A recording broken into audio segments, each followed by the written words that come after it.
Saya hormati Bapak dan Ibu sekalian. Saya sudah cukup jelas, Dr. Thea? Ya, Dok, jelas.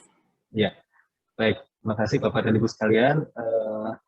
Saya ditugaskan untuk sebagai bagian dari tim untuk memaparkan sedikit tentang retinopati diabetika.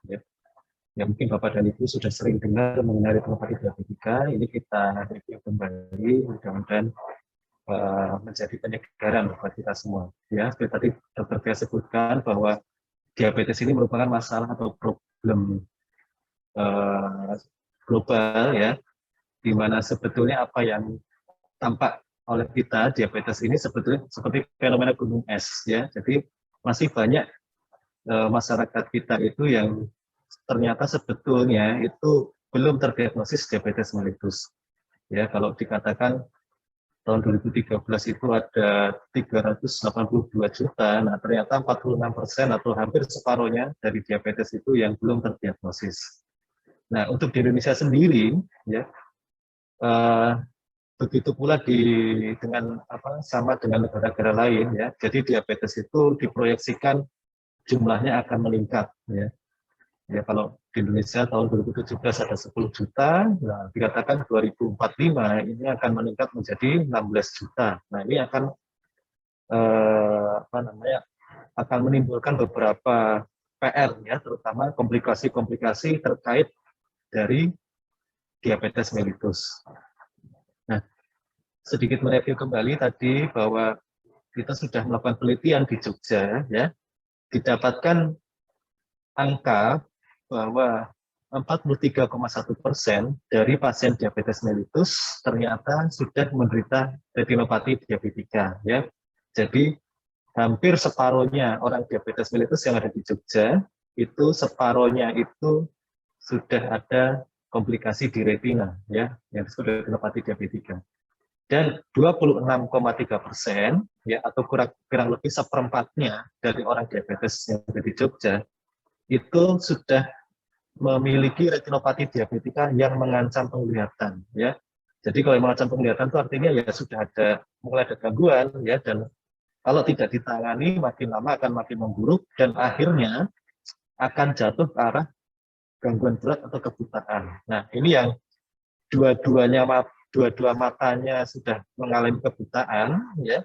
Ini dari yang retinopati diabetika tadi ada 4%, ya. Jadi ini yang sebetulnya ingin kita cegah, ya. Baik, lanjut. Jadi yang mengenai retinopati diabetika ini adalah merupakan kerusakan jaringan retina akibat komplikasi dari diabetes mellitus. Kalau misalnya ini kita review kembali tentang anatomi mata, ya. Jadi kalau selama ini kita mendengar ada katarak, ya, ada kelainan kacamata, ya, ini kalau kita katarak itu adalah kekurangan pada lensa. Nah, kalau lensa ini kan meneruskan cahaya. Nah, kalau retina ini adalah seperti layar penangkap cahayanya, ya. Jadi terletak di dinding dalam bola mata, ya. Dan di dalam retina ini banyak sekali pembuluh darah dan saraf mata. Nah, apabila ada gangguan pada retina tersebut, otomatis akan terjadi gangguan penglihatan. Nah, ini pada gambar yang kanan diilustrasikan kalau mata yang normal seperti gambar yang kiri ini. Kemudian pada gambar mata yang kanan ini diilustrasikan kalau misalnya retinanya terjadi kerusakan akibat retinopati diabetika. Ya, ada distorsi, ada yang ngeblok seperti itu. Nah, perlu ditekankan kembali bahwa setiap penderita diabetes mellitus berpotensi menderita retinopati diabetika. Dan retinopati diabetika merupakan kelainan atau komplikasi mikrovaskuler akibat diabetes yang terbanyak. Ya. Di Amerika, ini kurang lebih 10.000 kasus baru per tahun, ya, yang menyebabkan kebutaan. Ya. Dan ini bisa mengenai hampir seluruh kelompok umur, ya, dari usia paling muda, ya, ini 20 tahun sampai 74 tahun, dan paling sering di usia 40 sampai 64 tahun, di mana usia 40-64 tahun ini adalah usia produktif, ya. Nah, ini yang harus kita waspadai. Dan seringnya retinopati diabetika ini adalah tanpa gejala pada awalnya. Dan apabila sudah ada gejala, maka sudah termasuk komplikasi yang berat. Ya, seperti halnya pada ilustrasi gambar di sebelah kanan. Ini gambar retina normal, ya. Kemudian ini retina dengan retinopati diabetika awal, ternyata sudah mulai sedikit kabur. Nah, kemudian ada perdarahan, dia akan menyebabkan pandangan seperti ada bintik-bintik hitam terbang, ya. Kemudian kalau sudah darahnya lebih banyak, maka akan menutup permukaan retina sehingga penglihatan akan menjadi gelap. Nah, apa dampak dari retinopati diabetika apabila tidak ditangani? Tentu saja akan menyebabkan kebutaan retinopati diabetika. Dan ini dampak sosial ekonominya sangat berat, ya, karena bisa menyebabkan kehilangan pekerjaan apabila dia mengenai usia produktif. Dan bisa menjadi beban keluarga dan masyarakat, ya. Jadi kalau ada kebutaan itu bukan beban satu orang saja, tapi menjadi beban ada orang kedua yang ikut terbebani karena masalah kebutaan keluarganya. Nah, kemudian bagi pasiennya, ya, atau mungkin keluarganya bisa menyebabkan stres dan depresi. Ini ada suatu penelitian menarik, mungkin saya tidak sebutkan di sini. Jadi, quality of life atau kualitas hidup orang yang buta itu hampir setara dengan orang yang mengalami stroke. Jadi, betul-betul kebutaan itu merupakan problem yang besar bagi pasien, ya, karena dia sangat dependen terhadap orang lain. Nah, ini beberapa kita review sedikit, ya. Ini sebagai singkatan bagaimana sih kok bisa terjadi retinopati diabetika, ya. Jadi karena adanya suatu hiperglikemia yang kronis itu akan menyebabkan perubahan dari struktur dari pembuluh darah. Nah, di retina itu kan banyak sekali mikrovaskular yang dia akan berubah menjadi dua bentuk. Bisa terjadi sumbatan atau menjadi pembuluh darahnya bocor. Nah, apabila terjadi sumbatan, maka akan menyebabkan iskemia atau hipoksia jaringan retina. Nah, kemudian dari iskemia tersebut akan menyebabkan proses selanjutnya yaitu terjadi neovaskularisasi yang kemudian nanti akan menjadi proliferasi atau proliferatif diabetik retinopati atau PDR. Bentuk yang lain dari perubahan vaskular yaitu akan terjadi arteri dan vena shunt atau terjadi perubahan struktur dari retina, pembuluh retina atau irma, ya disebut dengan irma atau intraretinal microvascular abnormality, ya. Kemudian dari PDR ini nanti dia akan menyebabkan komplikasi lanjutan, bisa terjadi glaukoma neovaskular, perdarahan vitreus, dan bisa juga terjadi ablasi retina fraksional. Nah, kemudian dari pembuluh darah yang bocor ini akan menyebabkan perdarahan retina atau pembengkakan retina atau edema retina, dan nanti retina yang bocor ini bisa menjadi edema dari edema vokal atau terjadinya eksudasi. Nanti kalau ada retina edem yang diffuse, ya, bersama-sama dengan perdarahan retina atau eksudat, ya, ini nanti akan menyebabkan edema makula yang disebut edema makula diabetika. Nah, ini secara umum retina yang normal seperti gambar di sebelah kiri. Nah, ini contoh yang sebelah kanan ini adalah retina yang mengalami retinopati diabetika, ya. Kita lihat di sini banyak sekali perdarahan, ya, yang menjadi apa istilahnya patognomonis retinopati diabetika, ya. Jadi banyak pendarahan. Kemudian ada eksudat, ya. Dan kalau eksudat ini ada di daerah makula, ya, makulanya adalah pusatnya retina, maka ini yang kita sebut dengan edema makula. Nah, ini adalah ilustrasi bagaimana kalau seorang retinopati diabetika, ya, kemudian tidak segera ditangani, ya. Ini adalah contoh gambar kiri. Ini pada saat periksa, ini sebetulnya sudah ada gambaran retinopati diabetika di mana kita temukan adanya perdarahan titik-titik, ya, perdarahan retina yang berupa titik atau dot dan blot, ya. Kemudian kita lihat di sini ada neovaskularisasi, ya, di beberapa titik. Nah, apabila tidak ditangani, dia akan menjadi progresif, neovaskularisasi menjadi lebih banyak dan apabila neovaskularisasi pecah akan menjadi perdarahan di vitreous, ya. Dan ini apabila semakin banyak maka akan menutup retina sehingga pasien akan menjadi buta.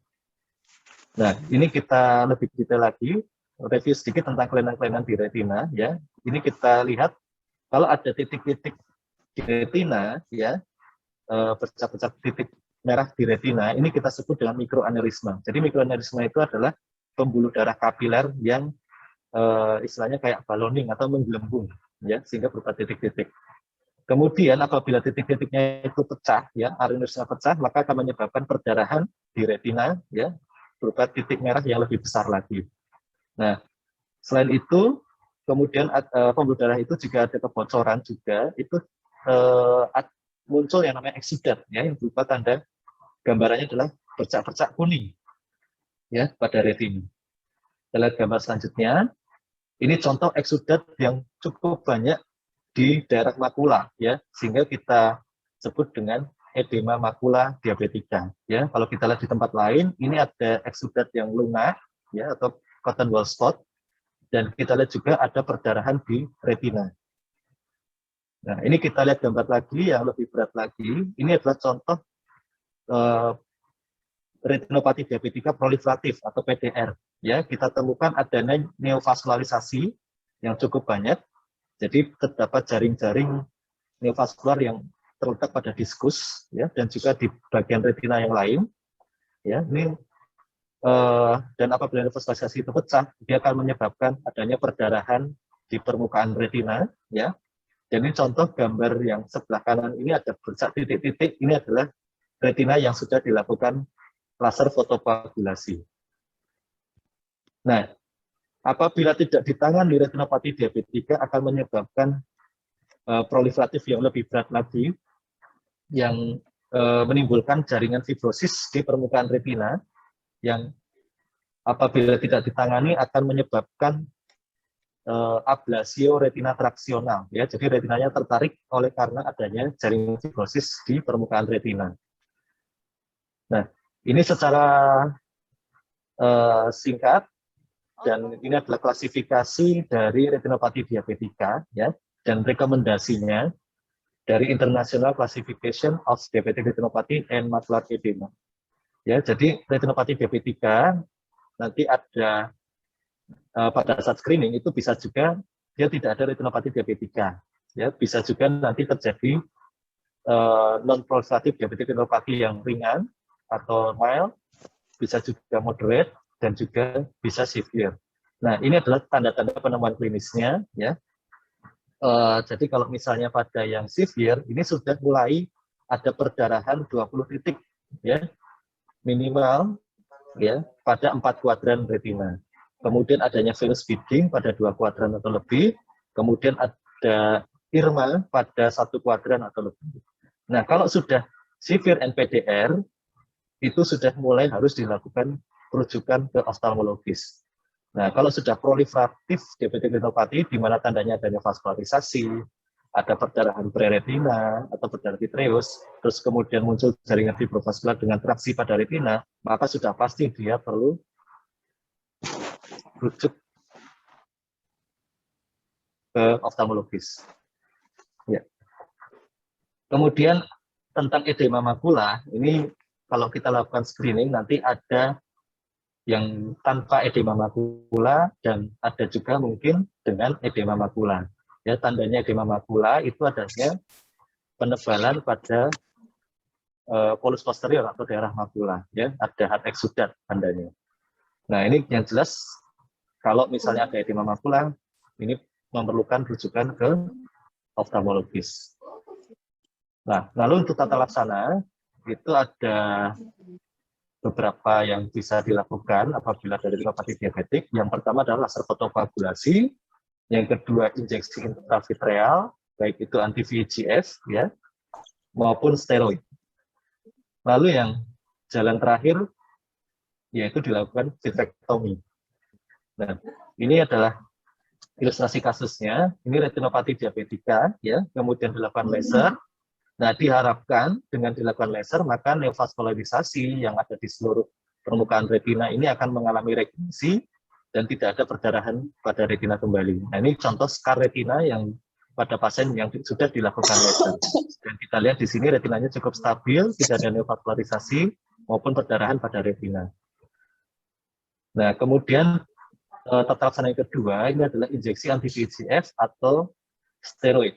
Ya. Nah, ini dilakukan pada bola mata di daerah sklera dengan jarum 30G. Nah, obatnya itu nanti macam-macam, ada bevacizumab yang kita kenal dengan Avastin, ya, atau ranibizumab, ya, atau aflibercept, ya, sebenarnya banyak beberapa obat yang bisa di modalitas sekarang ya untuk injeksi intravitreal yang tujuan utamanya adalah mengurangi edema makula. Jadi kalau ada edema makula, ini pada gambar sebelah kanan, ini adalah contoh gambar pemeriksaan OCT atau Optical Coherence Tomography pada area makula. Nah, ini contoh gambar yang atas ini adalah edema makula diabetika yang kemudian dilakukan injeksi intravitreal. Ya, kemudian kita lihat edemanya berkurang, ya. Jadi bengkaknya berkurang. Nah, dengan bengkaknya berkurang maka otomatis visusnya juga akan membaik. Nah, ini yang modalitas yang terakhir yaitu vitrektomi. Jadi vitrektomi adalah operasi pada rongga vitreus, ya, di mana indikasinya adalah perdarahan pada vitreus yang persisten, ya. Biasanya kalau 1 bulan nggak membaik, disarankan untuk dilakukan operasi vitrektomi, ya. Kemudian apabila terjadi ablasi retina, ya, contoh tadi ada gambar fibrosis preretina yang menyebabkan retinanya terangkat, nah ini perlu dilakukan operasi vitrektomi. Lalu apabila terjadi PDR yang agresif, jadi retinopati diabetik yang agresif, ya, baru follow up sebentar kok ada perdarahan retina, ya, kemudian neovaskularisasinya berkembang sangat cepat. Nah, ini perlu juga dilakukan vitrektomi. Kemudian apabila ada edema makula yang kita curiga terkait adanya traksi, ya, ini juga perlu atau indikasi dilakukan vitrektomi, ya. Jadi kalau vitrektomi itu dengan alat, ya, seperti jarum, ya, ini sekarang ada 23G atau 25G yang dimasukkan lewat vas plana, ya, atau sklera. Kemudian dia akan melepas, membersihkan vitreus yang perdarahan, dan juga kalau misalnya ada traksi, dia akan melepas traksi tersebut sehingga diharapkan retinanya akan kembali menempel pada dinding bola mata. Nah, untuk pencegahan secara umum tetap utama adalah kontrol gula darah, ya, itu dengan gaya hidup, olahraga, diet maupun obat-obatan, lalu mengontrol hipertensi, mengontrol kolesterol, dan juga stop merokok. Nah, kita mereview sedikit, ya, tentang gangguan penglihatan dan kebutaan, ya. Ini mungkin agak beda prinsip, ya. Jadi selama ini kita tahu adanya katarak, ya. Orang bisa saja buta karena katarak, bisa juga buta karena retinopati diabetika. Nah, kalau gangguan penglihatan atau kebutaan karena katarak itu adalah sifatnya reversibel. Sehingga strategi utamanya adalah dia dapat diobati, ya, dengan cara dioperasi kataraknya, kemudian dipasang lensa tanam baru, ya, ini untuk katarak. Tapi kalau retinopati diabetika, ya, dia kebutaan atau gangguan penglihatannya bersifat irreversibel, ya, sehingga strategi yang harus dilakukan adalah kita harus bisa mencegah jangan sampai menjadi buta, sehingga dan untungnya retinopati diabetika ini adalah preventable, jadi dapat dicegah. Nah, kita tahu bahwa retinopati diabetika itu prinsipnya semakin lama dia durasi diabetes, apalagi kalau tidak terkontrol, ya, maka risiko retinopati diabetika akan semakin tinggi. Nah, ini WHO sudah pernah woro-woro, ya, apa sih yang harus di screening, ya. Jadi sebenarnya ada 10 prinsip, ya, tetapi saya ambil 4 prinsip saja, yang paling atas ini sudah cukup mewakili. Ya, jadi kondisi tersebut merupakan kondisi yang penting, ya. Ya jelas penting karena ini adalah problem global, ya, dan semakin lama semakin tinggi, dan apabila tidak ditangani maka akan menyebabkan kebutaan dan akan tentu saja akan mengganggu quality of life dan akhirnya bisa mengganggu kehidupan ekonomi maupun sosialnya, ya. Dan kemudian yang prinsip kedua, sudah ada terapi dan dapat diterima. Ya, kita sudah ada terapinya, baik itu laser, injeksi maupun operasi, ya. Kemudian fasilitas diagnosis dan terapi sudah ada. Ya, kita sudah ada diagnosisnya, yaitu dengan oftalmoskop, ya. Atau nanti dengan radar yang akan dikenalkan, ini juga sudah merupakan fasilitas diagnosis, ya. Kemudian dapat dikenali kondisi laten atau simptomatis awal. Ya, retinopati diabetik sebagian besar adalah asimptomatis, sehingga perlu dilakukan screening, sehingga tidak sampai terjadi dalam kondisi yang berat. Nah, ini adalah rekomendasi screening, ya, untuk pasien-pasien yang insulin dependent, ini biasa pada anak-anak, ya. Ini dilakukan screening 3-5 tahun setelah terdiagnosis diabetes mellitus, ya, atau pada usia di atas 10 tahun, ya. Jadi kalau sudah mulai usia remaja, pada orang-orang anak-anak yang IDDM, ya, atau DM tipe 1, ini perlu dilakukan screening. Nah, kemudian pada pasien-pasien yang tipe 2 atau non-insulin dependent diabetes mellitus dan gestasional diabetes mellitus, direkomendasikan segera setelah tegak diabetes mellitus. Nah, ini ada beberapa cara dengan oftalmoskop, ya, dan yang gambar ini adalah dengan fundus kamera, ya. Nanti mungkin akan dikenalkan oleh Dr. Eko Prayogo untuk metode terbarunya untuk screening. Nah, sebagai kesimpulan, setiap penderita diabetes mellitus berpotensi menderita retinopati diabetika. Retinopati diabetik menyebabkan gangguan penglihatan yang irreversibel dan perlu upaya pencegahan. Faktor risiko retinopati diabetik diantaranya adalah ramah menderita hipertensi, hiperlipidemia, dan merokok. Upaya pencegahan gangguan penglihatan retinopati diabetika menekankan pada deteksi dini dan penanganan yang sesuai dengan derajat keparahan. Baik, mungkin itu saja sebagai review dari saya tentang retinopati diabetik. Semoga bermanfaat.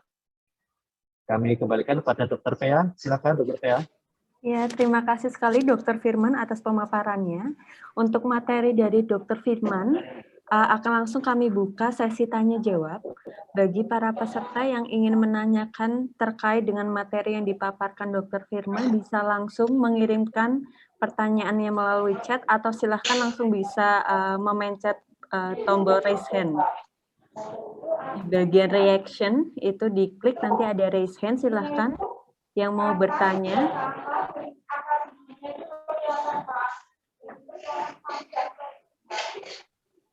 Apakah ada pertanyaan?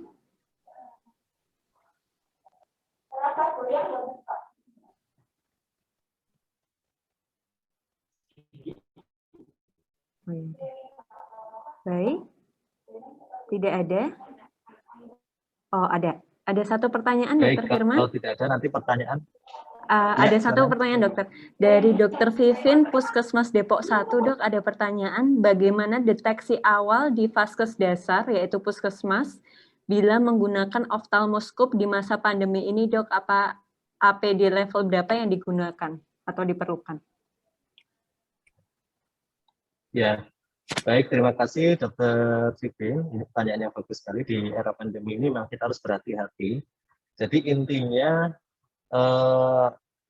menggunakan oftalmoskop ini harus hati-hati, karena apalagi kalau di puskesmas itu menggunakan yang direct, ya. Nah, kalau oftalmoskop direct itu kan saling mendekat, ya. Nah, ini harus hati-hati betul, di mana sebenarnya untuk APD cukup dengan masker, ya. Dengan catatan yang pakai masker itu pasiennya dan dokternya, ya. Dan waktu periksa diharapkan cepat, ya. Tetapi memang ini tetap beresiko, ya. Nah, nanti yang penting adalah nanti dokter dan pasiennya bermasker, ya. Yang penting itu. Dan mungkin kalau perlu untuk pemeriksaan untuk pasien itu tahan nafas dulu, ya, atau kita juga tahan nafas dulu, ya, sehingga kita bisa aman untuk melakukan screening, ya, dengan oftalmoskop yang direct. Nah, tetapi kalau di rumah sakit yang seperti Sarjito, ini kita menggunakan oftalmoskop yang indirect, sehingga agak lebih jauh, ya, kurang lebih sekitar setengah meter dari pasien, ya, dan foto fundus. Nah, mungkin nanti solusinya ya screening dengan apa namanya metode lain yang mungkin akan Dokter Yoga mungkin akan melengkapi pertanyaan ini ya nanti ya. Ya diharapkan bisa ikut membantu ya. Ya intinya kita tetap harus berhati-hati ya dokter ya di masa pandemi ini, tapi jangan sampai kita mengabaikan apa namanya ya penyakit retinopati diabetika, tetapi juga kita harus ingat keselamatan pemeriksa ya atau dokternya. Ya, terima kasih Dokter Titin atas pertanyaannya. Ya, terima kasih dokter atas jawabannya. Ini ada pertanyaan masuk lagi dokter dari saudari Rini Agus Ratnawati dari Puskesmas Minggir kepada Dokter Firman. Pertanyaannya, terapi laser pada retinopati diabetes apakah bisa mengembalikan penglihatan menjadi normal atau tetap akan menjadi buram? Silakan dokter. Baik, terima kasih. Ini Bu Sipin, pertanyaannya yang sangat bagus juga. Ya, jadi prinsip dari penanganan retinopati diabetika adalah mempertahankan penglihatan yang ada. Itu yang basicnya, yang minimal mempertahankan. Jadi kalau kita menemukan pasien retinopati diabetika pada saat dia masih fase asimptomatis atau pasien bisa mempertahankan penglihatan. Apabila kita menemukan pasien yang sudah dalam kondisi berat penglihatannya atau kabur, ya, sehingga apa yang kita lakukan itu mungkin hanya sekedar mempertahankan penglihatan, jangan sampai tambah kabur, ya. Nah, memang ada beberapa kasus yang misalnya sedang ada perdarahan vitreus, kemudian kita lakukan laser, kemudian perdarahan vitreus yang mereda, nah itu bisa juga visusnya akan meningkat, ya. Tetapi secara umum kondisi retinopati pasien yang sudah mengalami retinopati diabetika, penglihatan tidak bisa kembali normal lagi, ya. Nah, sehingga penting di sini dilakukan screening, ya, untuk menemukan kasus-kasus yang asimptomatis, sehingga kita bisa melakukan treatment lebih awal, sehingga pasien bisa mempertahankan penglihatan tersebut seumur hidup. Mungkin itu aja sih jawaban saya. Terima kasih, pertanyaannya sangat bagus. Baik dokter, terima kasih. Lalu untuk pertanyaan berikutnya ada dari Dr. Marta Handoko, dok, dari Puskesmas Melipar 2. Ada pertanyaan singkat saja, apakah ada metode screening selain dengan oftalmoskop ya dok? Ya. Untuk metode screening ya memang utamanya dengan oftalmoskop. Ya, tetapi nanti akan kita kembangkan. Sebenarnya sekarang kita kan di tangan kita semuanya ada handphone ya. Nah, ini juga kita sedang mengembangkan alat-alat untuk screening menggunakan handphone ya. Tetapi itu memerlukan modul tambahan. Nah, modul tambahan ini yang sedang kita kembangkan ya. Diharapkan dengan alat-alat tersebut nantinya akan bisa memudahkan untuk screening ya. Mungkin itu dokter saya. Baik, terima kasih. Nanti untuk Dr. Marta akan dijelaskan berikutnya terkait dengan metode ini oleh pemateri berikutnya. Baik. Lalu ada pertanyaan lagi dok, ini masuk terus ini pada semangat pesertanya. Pertanyaan berikutnya dari Dr. Basar. Pertanyaannya, klinik kami belum mempunyai oftalmoskop. Jika dirujuk langsung ke polimata tanpa ada keluhan juga belum bisa. Apa yang bisa kami lakukan?